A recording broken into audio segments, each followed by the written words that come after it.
This is Laura London, and you're listening to Speaking of Jung. Joining us today for episode 85 is Jungian analyst and author Beverley Zabriskie in New York City.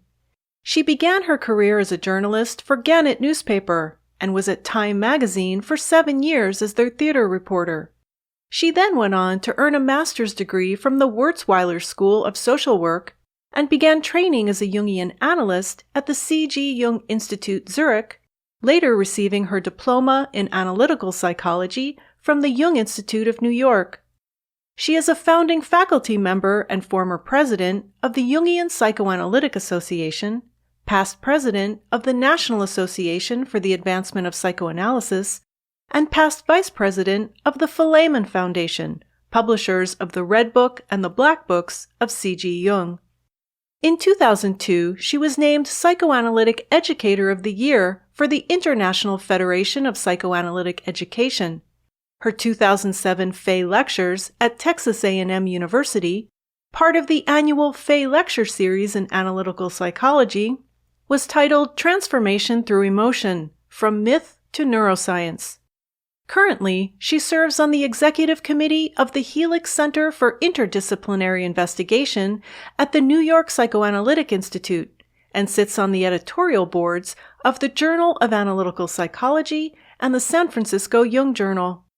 Her roundtable discussions on synchronicity at the Helix Center with Harold Atmanspacher, Joseph Cambray, Edgar Kuhiri, and Farzad Mahutian are available on YouTube. And her 2010 interview with Leonard Nimoy about Jung's Red Book is available on Vimeo. She is the organizer of Sonu Shamdasani's upcoming Black Books webinar on Jung's Book of the Dead, being presented by the Jungian Psychoanalytic Association on June 6th, and her upcoming talk for the Perry Center online event What is Consciousness will take place on Sunday, June 20th. Mrs. Zabriskie is a very prolific author, having published many journal articles and book chapters, including The Spectrums of Emotion in Research in Analytical Psychology, Time and Tao in Synchronicity in the Pauli-Jung Conjecture, and Jung and Pauli, A Meeting of Rare Minds, the preface to Adam and Archetype, the Pauli-Jung Letters, which is the subject of our talk today. Please visit the website speakingofjung.com, where you will find links to everything discussed in this episode in the show notes. This interview is being recorded on Monday, April 19th, 2021, through the magic of Skype. Thank you so much for joining us today, Beverley. Thank you, Laura. I'm delighted to be here. I heard you say something to Leonard Nimoy in a talk that you two did at the Hammer Museum at UCLA back in 2010. You said that you two were forbidden to speak beforehand in order to create tension, and you called it a Tantric Moment. Yes, exactly. And I love that because what I have done with this podcast since the beginning is I talk too much to my guest beforehand, and you and I chatted a little bit, and I was trying to stop it. And another thing I heard you say in your talk at the Library of Congress, right after the release of the Red Book, I heard you say that as a Jungian analyst, you like the backstories and the hidden stories. So maybe you could briefly tell us about the Red Book dialogues with Leonard Nimoy. Well, I can just say that we opened the Red Book. It was first launched at the Rubin Museum in New York. And so many authors, celebrities, actors wanted to take part that when Leonard Nimoy heard about it and wanted to present there, we couldn't take him there. Oh, okay. And the same happened with the artist Bill Viola. So instead, the Hammer invited them, and so I had two tantric experiences with these two very different men. Mm-hmm. Viola does a great deal of work on the passions in his video art. And Nimoy, because Mr. Spock was supposed to not have had emotion, really wanted to talk to me about emotion. And in the audience, his wife said she was very glad that he was getting into that subject, having played this emotionless person for years. As a result of that talk, I'm still followed by Trekkies. Oh, wonderful. Yeah. So in the intro, I mentioned this upcoming Black Books webinar with Professor Sonu Shamdasani on Jung's Book of the Dead. Would you tell us a little bit about that? Well, you're probably familiar with the Red Book, which is that immense volume of Jung's active imaginations, fantasies, visions, and dialogues with inner figures. And that was very much a put-together volume. The Black Books are his private journals, that they're slender black books that he kept by his bedside. And he wrote down his first thoughts in the morning, his dreams, and his reflections. And not only did he talk to his inner figures, he had them talk to each other, so that the different aspects of his psyche could start to get related to other aspects, which is a key value in Jungian analysis and Jungian psychology, which is all about integration of what's dissociated. So he continued these dialogues and came to his definition of the psyche as being a multiplicity within a unity. And it began from these slim volumes that he kept from the time he was 13 on. And 7 of them are published in this set put out by the Philemon Foundation. And they're much more accessible than the Red Book because he's musing and learning as he's going, and it's like an invitation into his space, his psychic space. But he was, I think, 38 at the time and starting to turn away from his role as the apostle, so to speak, of psychoanalysis, and going more into his own inner world. He shortly began to study alchemy as a proto-psychology and proto-chemistry and even proto-physics. So it's a huge turning point where he began to think of the second half of life as the era where you prepare to die and for the sake of a good death. So there's many thoughts in the Black Books and engagements with different ideas of death, and that's what Sonu will address. And that is in a webinar. It's on June 6th, and I will provide a link to register in the show notes, and it is very affordable. I think that he'll speak for an hour and a half and maybe followed by questions. He'll speak for about an hour, and then there'll be discussion with him from some members who were on the Philemon board like I was, and then a question and answer from the audience. Great. And that's at 2:30 on that Sunday afternoon. And then you will be giving a talk for the Perry Center, their online event. It's titled, What is Consciousness? And that will take place, your talk is on Sunday, June 20th, but the entire event is 8 Saturdays and Sundays. And what will you be speaking about at that?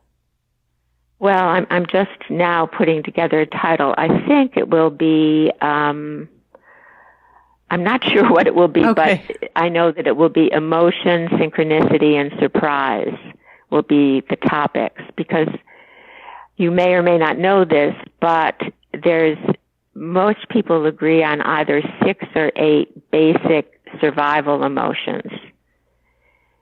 And surprise is on those lists, along with anger, fear, disgust, sorrow, joy, and surprise.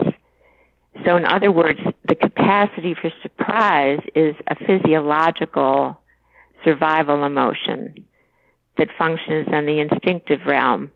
And in terms of psychology, especially Jungian psychology, the whole entry of, let's say, an archetypal image or narrative in one's own material usually is greeted by surprise.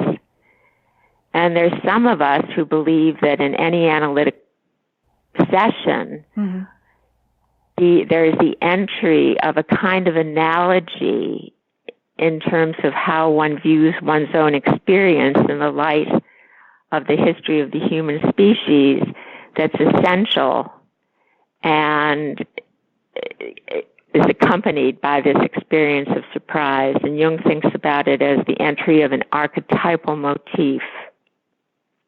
Now, I heard you, and we're going to get to this, when you were discussing the topic of synchronicity at the Helix Center, you brought in the element of surprise. That there's the factor of time, yes, but there's also this element of surprise. Well, it's a very key issue, and it's very connected to synchronicity, because surprise means there's something emergent hovering around.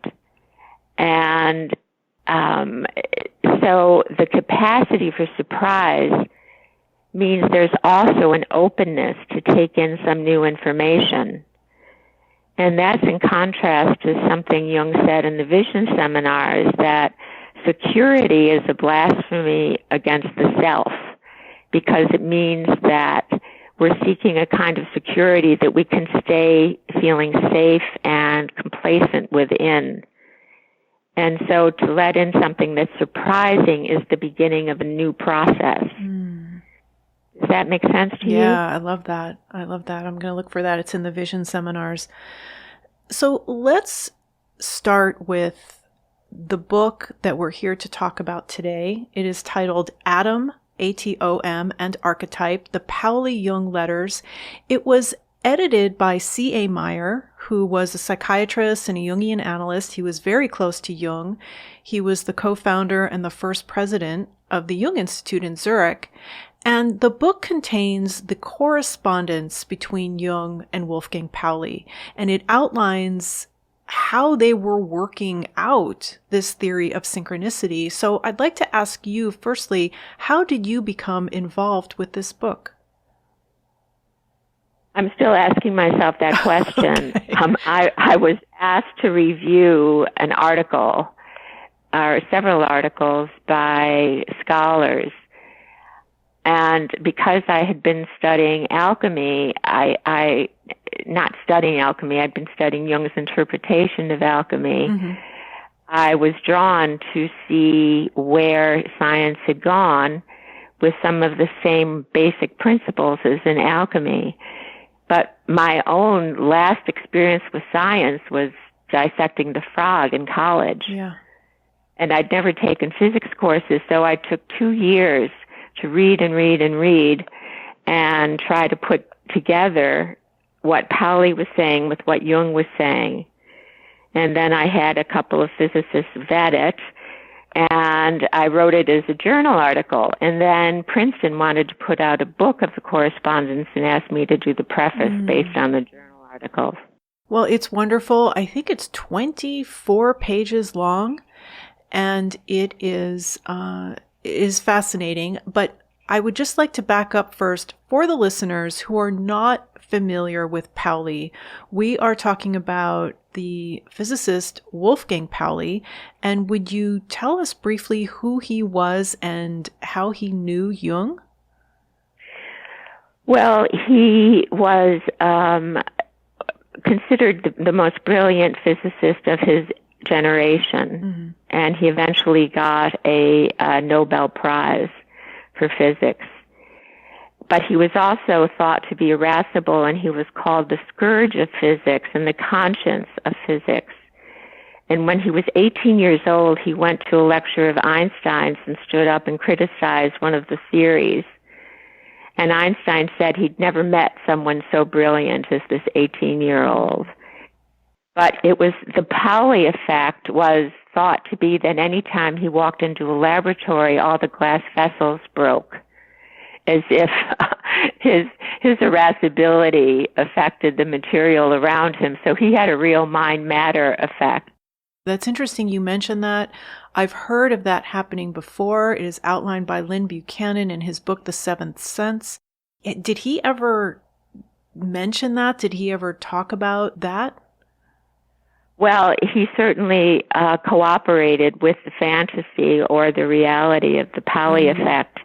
And then when he came to the United States during World War II, he was at the Princeton Institute for Advanced Studies, and he wanted to be part of the Oppenheimer project, the atomic project at Los Alamos, and they wouldn't let him go because they thought his emotional presence would be too dangerous if he started breaking vessels without even opening his mouth. Is that right? So he never got to go there. Yes. I thought he was the conscientious objector. Was that not him? That he did not want to be involved in the creation of the atomic bomb?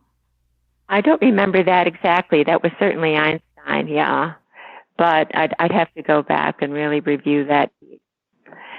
But in any case, what's so touching about this correspondence is that he went, because of life problems, to see Jung, and Jung said to him, and this was, I think, Pauli was 30 years old, and Jung must have been 55 at that point. He said, no, you don't want to work with me. I'm going to send you to this young woman who's a new analyst, because she will not influence how you view your material, and I will have too strong an effect on that. So he sent him to see a woman named Rosenberg. But then later on, Pauli reapproached him, and he didn't analyze Pauli, but they worked on this theory together of this mind-matter connection that came to be called synchronicity. And the touching thing is how much care Jung takes in writing to this man. Their deep respect and affection for each other comes through the book, and you can take almost any letter and learn so much from it.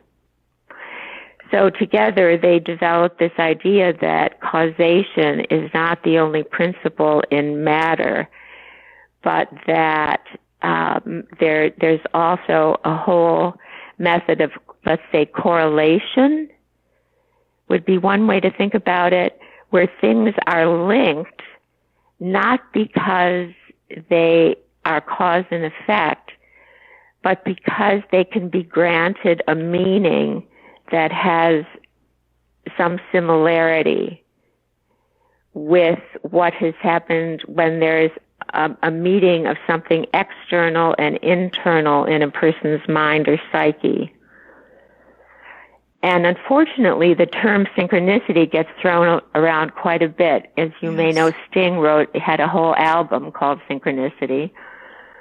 And it's a very popular theme in rock and roll. And but Jung meant it that something would happen that had a synchronous quality in space and time between some inner experience and an outer one, that there was some kind of connectedness. And that's synchronous, but something is not a synchronicity until the person who is seeing that convergence grants it meaning. So until meaning is granted to it, where someone or all those who experience it find a way to make meaning and be imprinted by the experience, it's a synchronous event, not a synchronicity.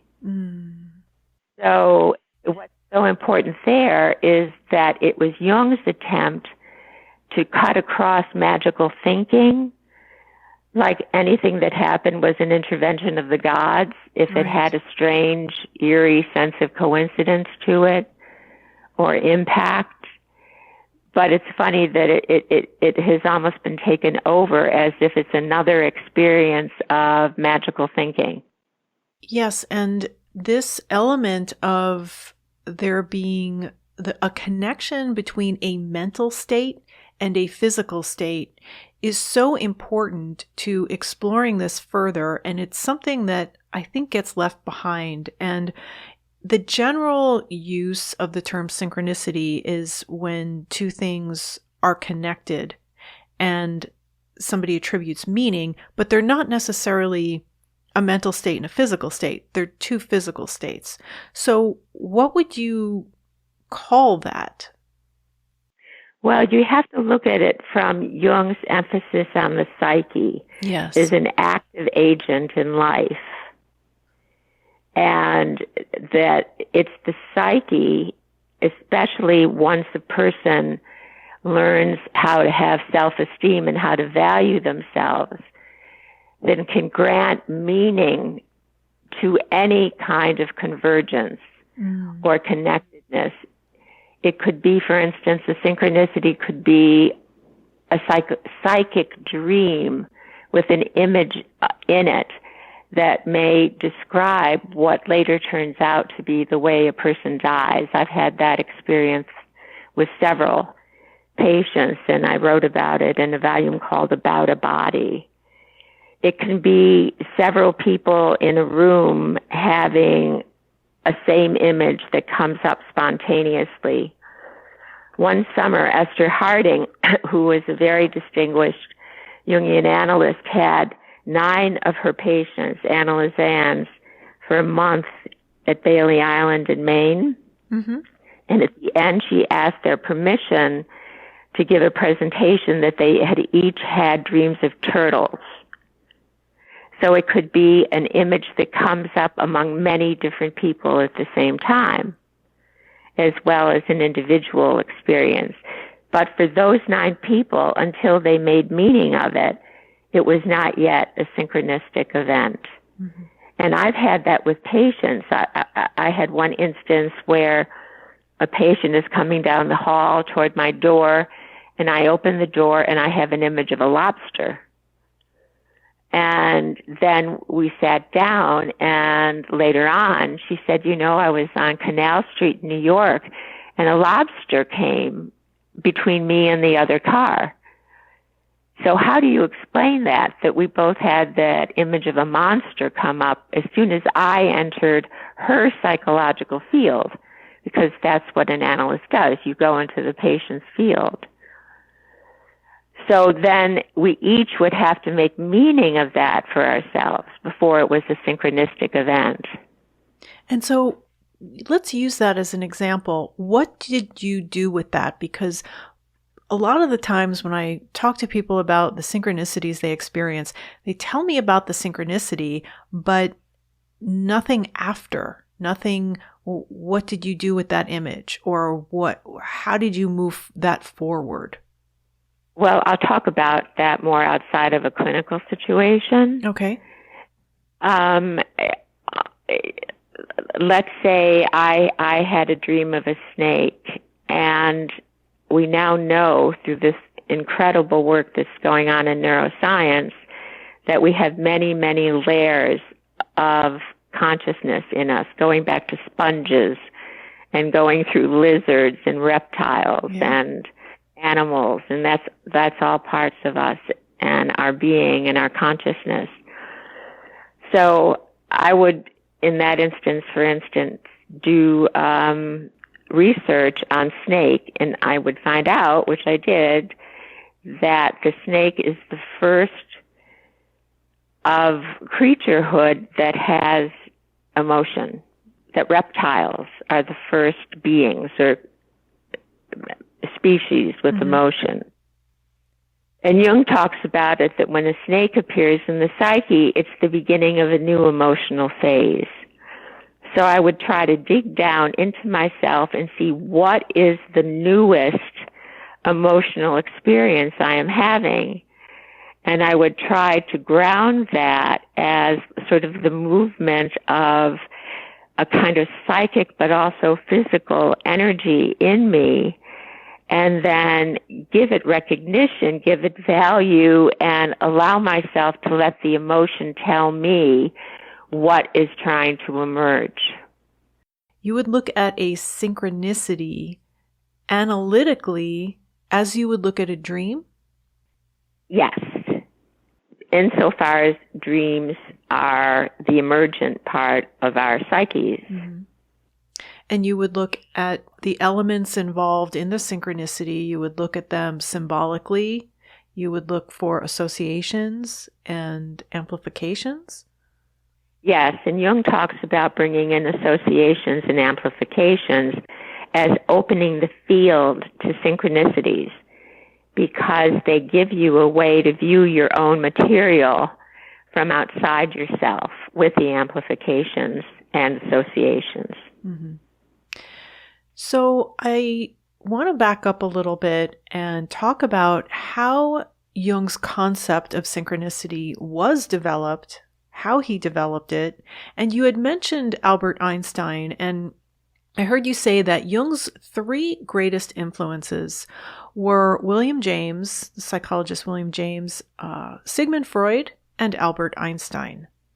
And Jung and Einstein were both teaching at the ETH in Zurich at the same time. And they had interaction, and you can find that in the letters. But would you say that was the beginning of Jung working on this? Well, if you read the Jung-Freud letters, you see the degree to which his talks with Albert Einstein were actually key in his separation from Freud. And he talks about this young scientist coming for dinner with him and Bleuler, who invented the idea of schizophrenia, and how his talking about light in mathematics made Jung feel so small, but that it was Einstein that started him on studying science and realizing that there were these realms of mathematics and science that were different, were analogies for forms of psychic energy. And that's when he began to say psychic energy was not just sexual. So there was a tremendously strong pivot right there with Einstein and Jung. And then he says many years later, he engaged in conversations about quantum physics with Pauli. Mm-hmm. So there's that kind of link between those two physicists of those generations. Mm-hmm. And I mean, another piece I think that I do want to put in is that synchronicity always comes with a surprise. It's something you wouldn't have imagined ahead of time. So if you wake up in the morning and you think of someone you didn't talk to for 30 years and they call you that day, for instance, that would be a kind of typical sense. Of course, you often think about someone you knew 30 years ago. Nobody calls you, so it's not that it's predetermined.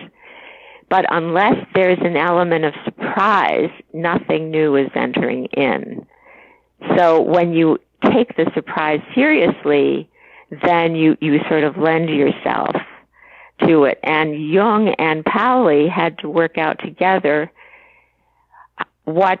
how this happened and how they were connected. And it was through meaning. It was meaningful connection. That's always the key word. If it doesn't have meaning, it stays a coincidence.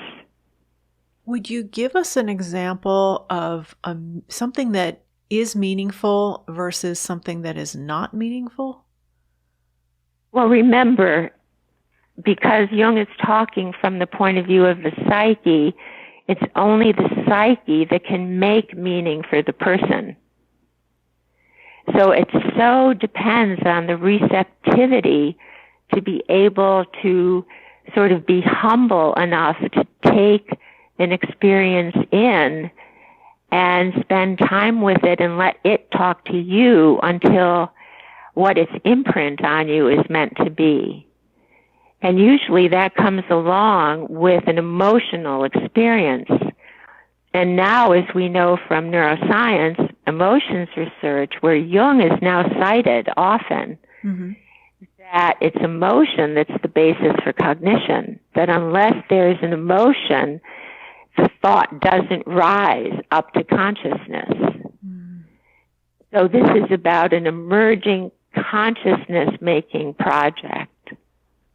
So you've mentioned the neuroscience work a few times now. Is this new research that you're referring to? Would you tell us a little bit about it?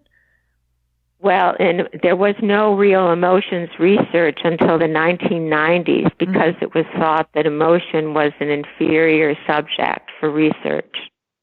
And since the 1990s, there's been an explosion. And so these researchers tend to go back and either knowing they're quoting Jung or not knowing Jung and that they have the same thoughts. There's a great deal of convergence now in neuroscience. And also, the whole concept of synchronicity is now appearing everywhere in all the disciplines. So, for instance, the roundtable on synchronicity we did at Helix has had something like 64,000 hits. I don't know if that's a lot, but it is for synchronicity. But half of them have been in the last 6 months. Mm-hmm. So that concept and the effect of the psyche in all forms of culture and nature, because it's coming to the fore, Jung's idea that the psyche is an emotionally regulating process is now often cited. So if the psyche regulates our emotions and it allows surprise to come up without experiencing it as a narcissistic injury because you didn't think of it in your waking life, and there's the receptivity, then that makes the space to have thoughts and reflections in response to it. Mm-hmm. But it's hard to really grasp what Jung means by the primacy of the psyche as sort of a meaning-making apparatus, so to speak. Mm-hmm. So another thing I don't want to gloss over is what Wolfgang Pauli was working on and what Jung was working on were very similar. So Jung's analytical psychology and Pauli's quantum mechanics had similarities. Well, first I'll just mention one thing, and then I'll go to that. There's a difference between a synchronistic event, or what we call synchronicity, and a mantic event. Mantic event is when you sit down with an I Ching and you invoke with a question or a meditation an answer. That's mantic. Potential synchronicity comes as a surprise. We don't evoke it. It happens to us. So that's one very important distinction. So Pauli would wake up in the morning and he would throw the I Ching because he was involved in Eastern thought. I wrote one piece called Pauli and the Chinese Woman that's about how the appearance of a Chinese woman in his dreams affected his theory even. So he was looking at it from the Eastern point of view, and as you know, Jung was very involved from the time of The Secret of the Golden Flower with Chinese alchemy. So they met there. And then the willingness to engage with something outside of his profound knowledge was very close to Jung's idea of receptivity to what was just coming up. So Pauli wanted to address this from the physics side and Jung from the psychic energy aspect of it. And I just lost a thought, but I think it'll come back. So, oh yes, here's what it is. They both had an obsession with the number 4. Mm-hmm. And Pauli's work added the whole idea of the 4th dimension in terms of space, time, horizontal, vertical, by analyzing the spin in a neutron. So the 4th was very important in his research, and Jung talked about the 4 as being very important as a number of a certain kind of psychological development phase that one could realize, if only for a time, before a new phase had to begin. So they both were very involved in this whole idea of the quaternio as an image of completeness and adding in a very active component And Jung talked about how the 4 would become the new 1 because you would end a phase of development, and that 4th stage would become the first stage of the next stage of development. So the emphasis on process was very common between the two of them. Mm-hmm. Jung calls the psyche a process. Yes, and Jung understood the unconscious as a process. So what does that mean, really? It means you keep going, that mm-hmm. as soon as you realize that something is missing in you, mm-hmm. and you start to search for what that is and what would give more sense of a meaning in life, you're already in connection with what Jung called the self, because he says the self is a process. So it's the ability to think of oneself as always in process, which mm-hmm. means receiving, including, integrating as much as one can, rather than trying to find a defensive position to protect one's ego. What would you say to someone who feels stuck and nothing's happening and they're just kind of in a slump and they're not engaged with the process? Well, if you think of how a dream, once we remember a dream, it's like a piece of the unconscious has already crossed into the threshold of consciousness. So there's that liminal time and space when one is just waking up or one is falling asleep. So if someone doesn't dream and they feel stuck, I ask them to just stay in bed for 10 more minutes and have a beautiful journal by their bedside and just write down their very, very first thoughts in the morning and try to focus on those before listening to the news or taking care of the children if you can. And that already puts you in a liminal space. So you're beginning to pick up what you're dreaming because you're letting yourself stay on the threshold. And in Jungian theory, the complex is the architect of the dream. A dream tells you that there's an active complex that you're not aware of that's interpreting your experience of life. And emotion is at the core of that. And emotion is at the core of an image, also an archetypal image. So that's where the personal unconscious and the collective unconscious meet. It's the core of Jung's theory. It's interesting, speaking to all these analysts in doing this podcast, no two are alike, and everyone has their perception of it and explains it in their way. And it's been very interesting to notice over these years. I think that with synchronicity, one of the questions that's most fascinating is how is the human mind able to penetrate the material world? Well, the material world began from one tiny little explosion. It all goes back to one source, and that's what Aristotle called the arche, the one source, the one beginning.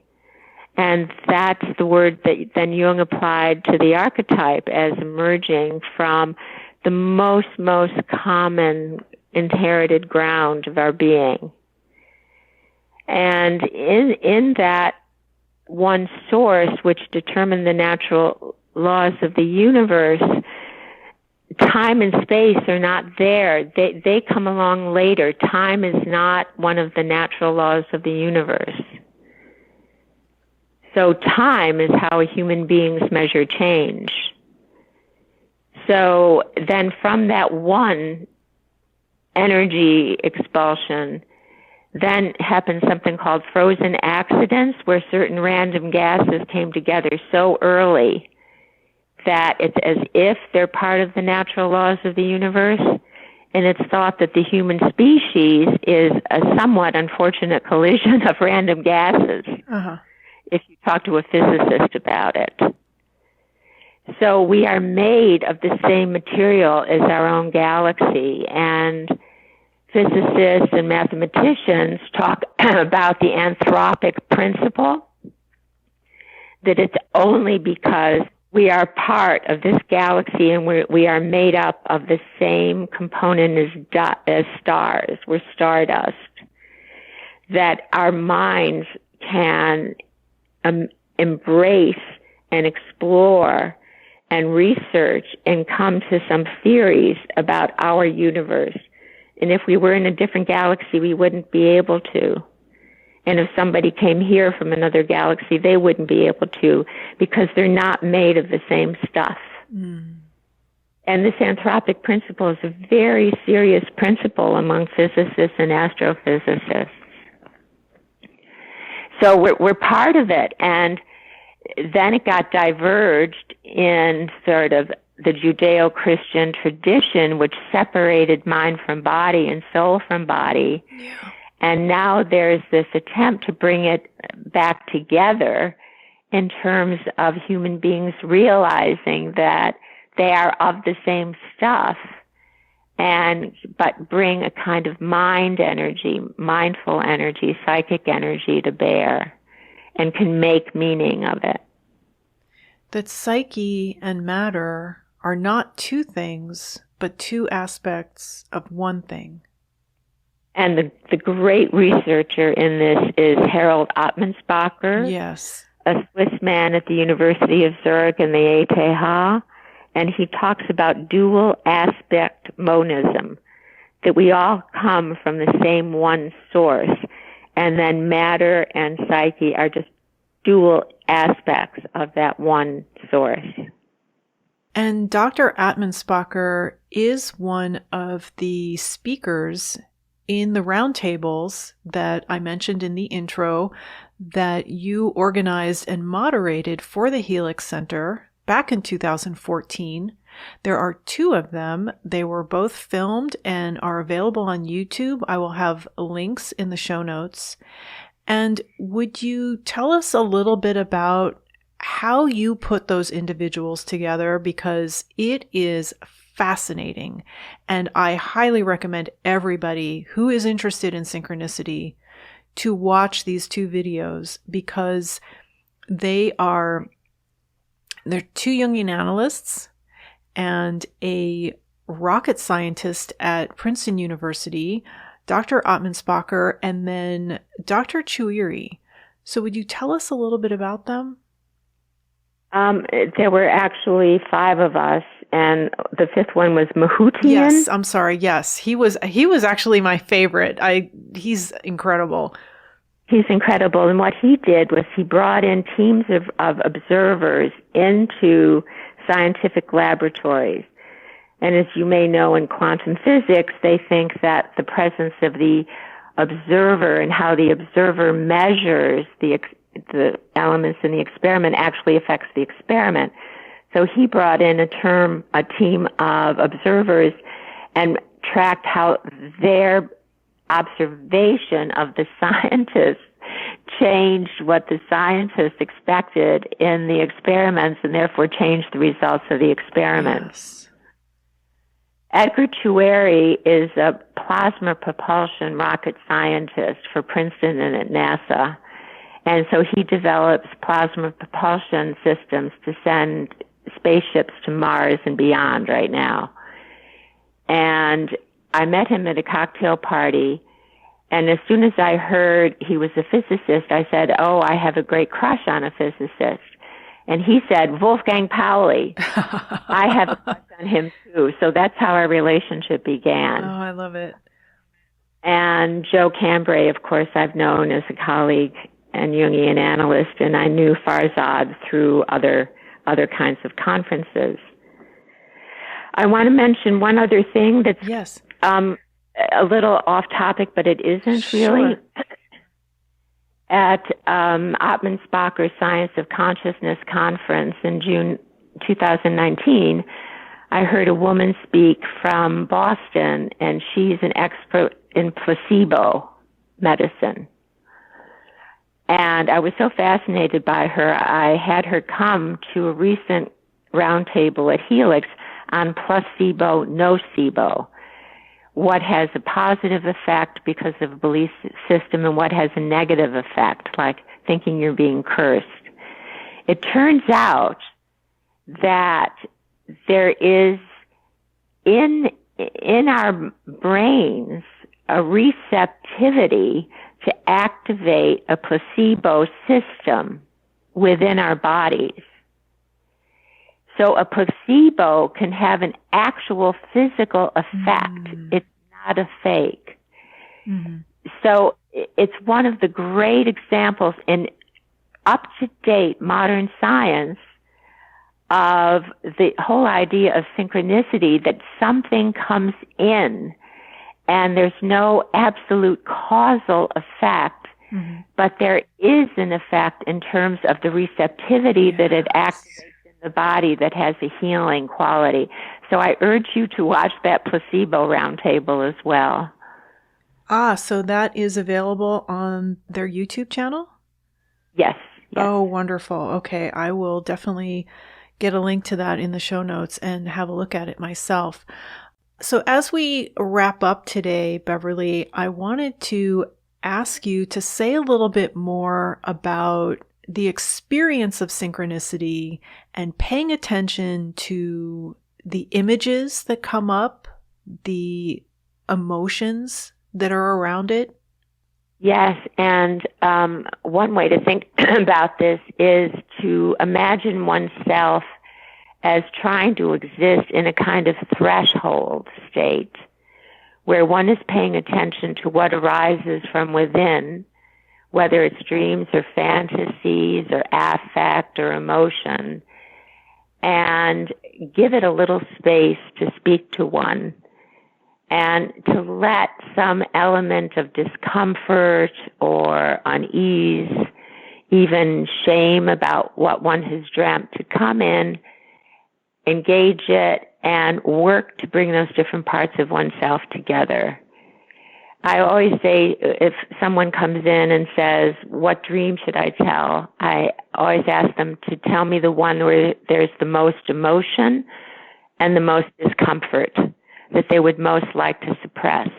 So one can get all the different parts of oneself sort of in relation to our waking selves, and therefore have the sense that one can continue to grow.